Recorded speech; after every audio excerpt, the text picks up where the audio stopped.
everyone, my name's Maria. I'm the cheer captain for Brunel Blizzard and I also coach the All Girl Level 1. Today we've got our showcase and everyone is really excited.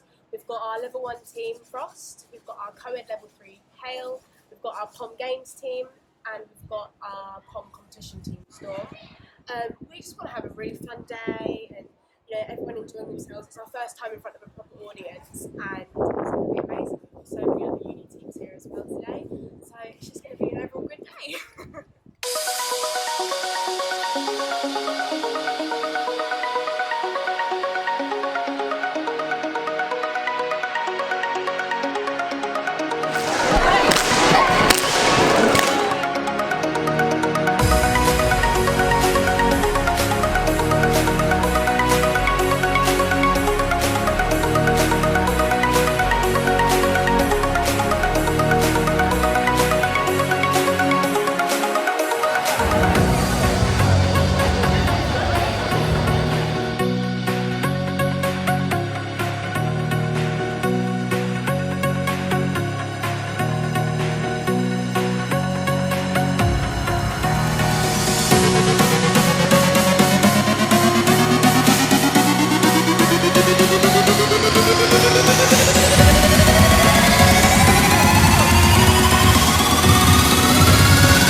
I'm a Brunel alumni. This is where I started cheerleading.